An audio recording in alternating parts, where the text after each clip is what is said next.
From scaling outreach from 0 to 10 million in just 2 years to challenging conventional wisdom about ideal customer profiles, our guest today has consistently been ahead of the curve in understanding how technology reshapes go-to-market strategy. A transformative figure who's about to challenge everything you think you know about pipeline generation in the AI era. If you're ready to challenge your assumptions about what drives predictable pipeline growth in this crazy AI era, you're in for a freaking treat, because please join me in welcoming Mark Kosselglow to the show. Welcome, Mark, to GTM Snack. I'm pumped. I only have one problem. You did your research, but I think like half your data was right. I'm really not that good. You are that good. That's the point. I've been looking, I've done all the research. I pulled it all into that story that I shared with everybody. And if it's all wrong, I don't know, man. I don't know what to do.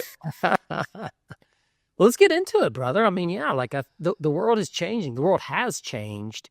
It's just, are you going to adapt? And unfortunately, for a lot of sales leaders, not only has it changed, but it continues to change. And my tagline on LinkedIn used to be, "Sales has changed. Do you love it?"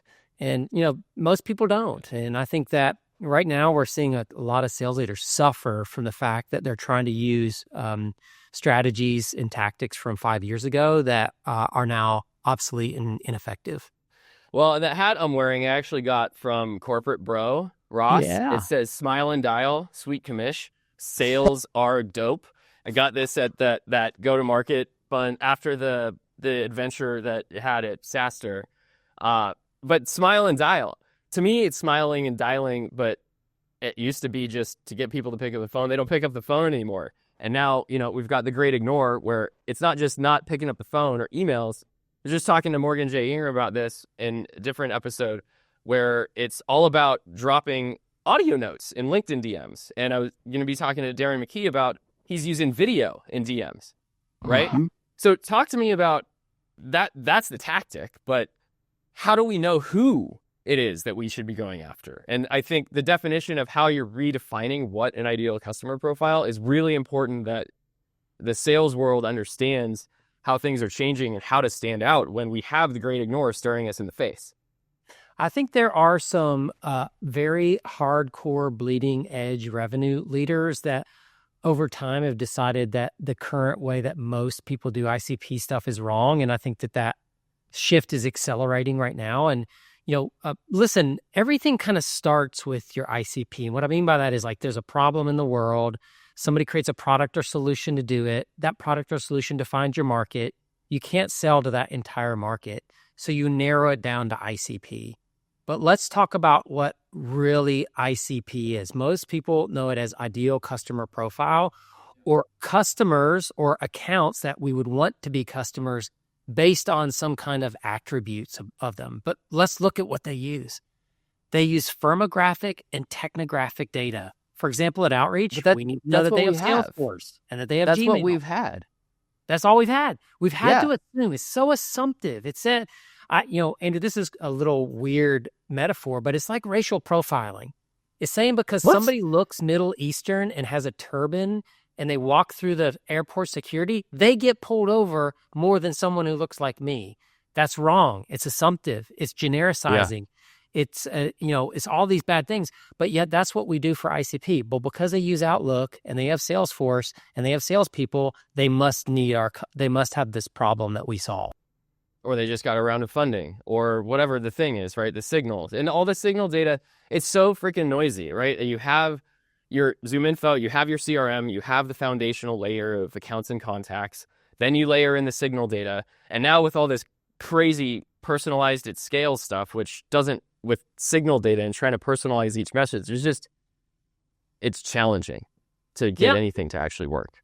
Well, I think what ends up happening is when you say, well, our customers look like this, therefore any company out there that also looks like that probably has the same problems, was the best that we could do. That was the best.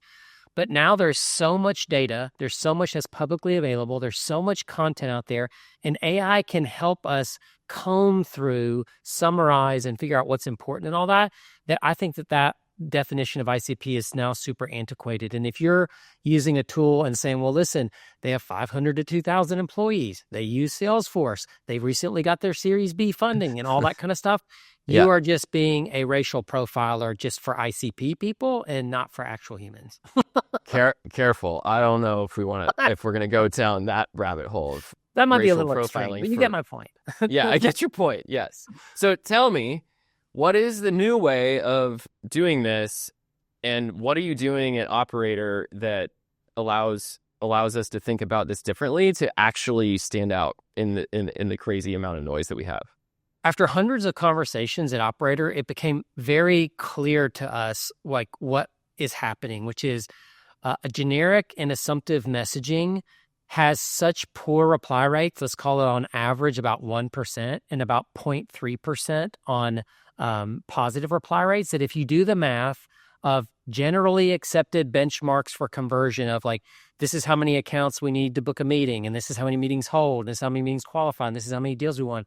If you have to deliver for a $30,000 ACV product, $5 million of revenue through your email channel, Andrew, the numbers say that you need 180,000 companies in a quarter and to send 45,000 emails a week in order to get those type of conversion numbers to result in closed one business. 45,000 emails a week? A week. That's what the number said. I just did a post on this. You can go check my math. It is an obscene amount.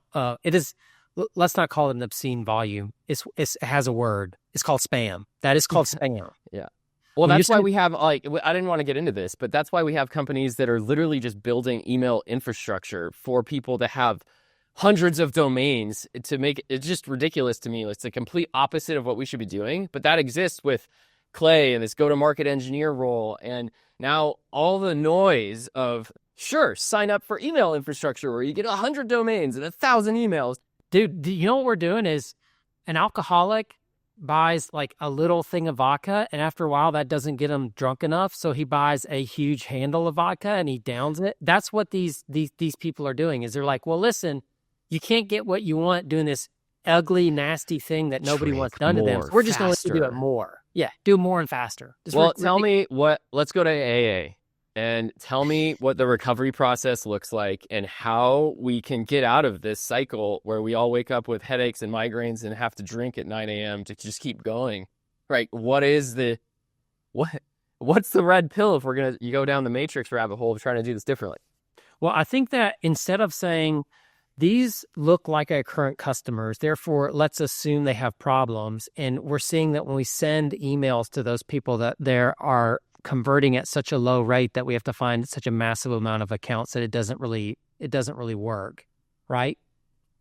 Rather, what we should be doing is saying, can we, using private data sources, public data, can we identify that there's an indication of a problem we solve and that there's proof that they're suffering from it, right? And that's what Operator has built as part of what we do is we will go out there and create what we call value scenarios. Value scenarios are combinations of metrics that we have in our system and can go fetch. And when those metrics look a certain way and are combined a certain way, they say that there's a problem there and suffering is happening. And so what our system does is it takes a list of companies, and it can find the exact companies that are not only experiencing, but they're suffering from the problems that your product solves. To me, that's what ICP is. ICP is finding people that you can help, not people that you may be able to help just because they look like your other customers.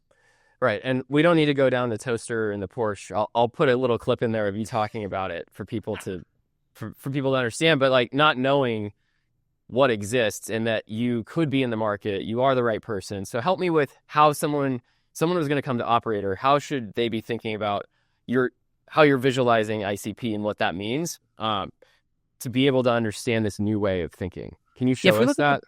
If we look at the buyer's journey, there's 70% of people are unaware they have a problem. 20% are aware, but it's not a priority and they're not doing anything about it.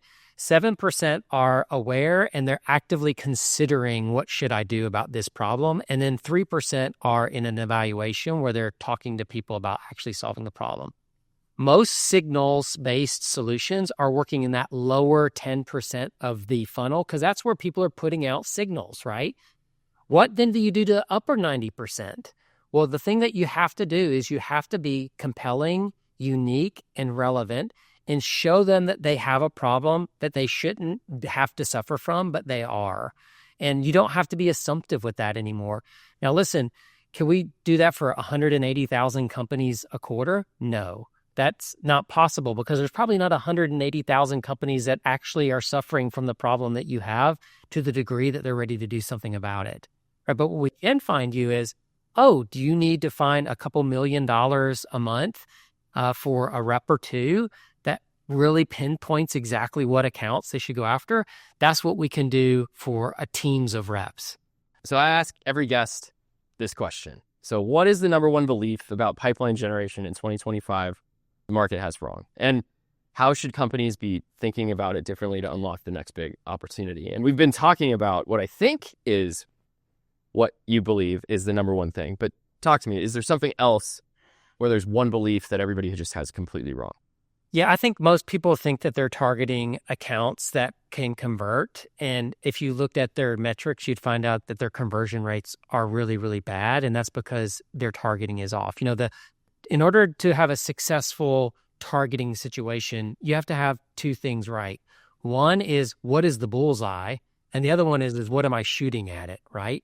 And so if you don't get the bullseye or the target correct, that means that you're not going after the right company.